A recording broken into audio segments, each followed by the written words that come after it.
در پرتو دستور سپارش‌های اساسگذار صلح و وحدت ملی پیشوای ملت، پرزیدنت جمهوری تاجیکستان محترم امامعلی رحمان جهت صنعتی کنونی با سرعت کشور و کارهای آبادانی و سازندگی در ناحیه واسع با دستگیری‌های مقامات اجرایی حاکمیت دولتی و جلب صاحبکاران وطنی، افتتاح کارخانه‌های خرد و بزرگ صنعتی و کارهای آبادانی و سازندگی در مرحله رشد و پیشرفت قرار دارد. در حدود ناحیه در دوره حساباتی 52 عدد کارخانه‌های صنعتی فعالیت دارند که از آنها 47 عددش یا اینکه 89% در دوران سالهای صاحب استقلالی بنیاد یافتند. در دوام 6 ماه سال 2025 حجم استحصال محصولات صنعتی در ناحیه به 67 میلیون و 671 هزار سامانی رسانیده شد که نسبت همین دوره سال 2024 11 میلیون و 309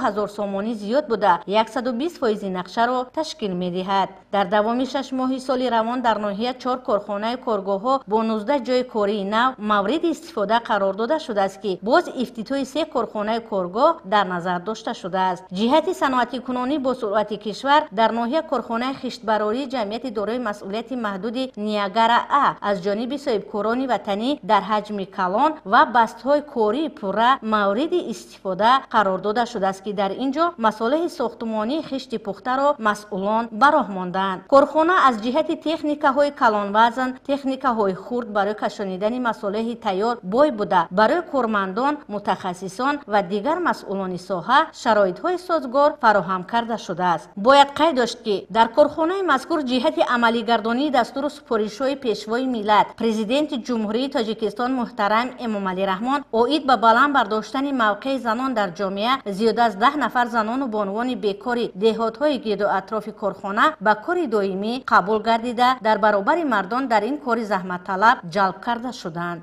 برای کارمندان خوراک گرم و 1 عدد تکنیکا برای تا کارخانه آوردن و بعد انجام کار باز تا محل زیست کارمندان رسانیدنشان از جانب مسئولان مهیا کرده شده با معاش خوب نیز تامین کرده می شوند. در حدود ناحیه چنین کارخانه های استحصال خشت روز از روز جهت طلبات اهالی و چنین مصالح ساختمانی زیاد گردیده در جمعیت دارای مسئولیت محدود الیاس التده نیز با تشبث صاحبکار وطنی زائر نعمت و چنین کارگاه خشتبراری مورد استفاده قرار داده شده است که در اینجا نیز زیاده از 20 نفر ساکنان به جای کار و معاش خوب تامین گردیدند. در ناحیه واسع بهر استقبال سزاوار از جشن 35 سالگی استقلالیت دولتی جمهوری تاجیکستان کارهای بنیادکاری و سازندگی در سطح بلند معماری و شهرسازی جریان دارد و در پهلوی شاهراه کولا واسع دوشنبه جهت زیبایی شهرک ساختمان بیناهای بلند آشیانه از جانب صاحبکاران وطنی در سطح بلند رفته ایستاده است. ساختمان بینای 9 آشیانه استقامتی با جایگیر نمودن مرکز سودا و خدمت‌رسانی، کارخانه‌های خرد استحصالی در آشیانه یکم، کارخانه دوزندگی، مرکز آموزش زبان‌ها و طربخانه در آشیانه دوم واقع در کوچه سلطان کبیر جماعت شهرک هولبوک از جانب جمعیت دارای مسئولیت محدود احمدجان هولبوک در شهر دوشنبه با مرام بلند مهنتی ادامه دارد که در ساختمان مذکور زیاده از 8 نفر ساختمانچیان جلب کرده شدند. مسئولان در نزد خود مقصد گذاشتند که تا مهلت معین گردیده کار ساختمان را پورا به انجام رسانیده مورد استفاده قرار دهند. چنین خانه‌های بلند آشیانه در حدود ناحیه و جماعت‌های آن دوره به دوره عملی گردیده ایستاده است. ساختمان ورزشگاه برای 20680 جای نشست در ناحیه واسع از حساب دیرکسیون ساختمان نزد پرزیدنت جمهوری تاجیکستان با مبلغ گذاری حکومت جمهوری تاجیکستان ساخته شده است که در عرفه استقبال از جشن 35 سالگی استقلالیت دولتی جمهوری تاجیکستان به استفاده داده می شود. صحنه ورزشگاه با سبزه طبیعی پورا سبزانیده شده، نشستگاه‌ها رنگ و بار گردیدند که در این مجموعه ورزشی منبع چرابینی‌های سطح بلند فرهنگی و ورزشی در نظر داشته شده است. پایه پرچم ملی و نشان نیز در پهلوی ورزشگاه با قطعه‌های گلپوش کرده شده به حسن ظاهری آن زیبایی دیگر را ضمن نماید. در ناحیه واسع جهت استقبال ارزنده جشن 35 سالگی استقلالیت دولتی آمادگی‌ها در سطح بلند براه مانده شده، مسئولان همه در کارهای بزیمه داشته مشغول به کار هستند تا جشن‌های ملی وطن را با دستاوردهای ارزنده مهنتی استقبال نمایند. خیرین سامرازاده، محمدی میرزا، ناحیه واسع، اخبار.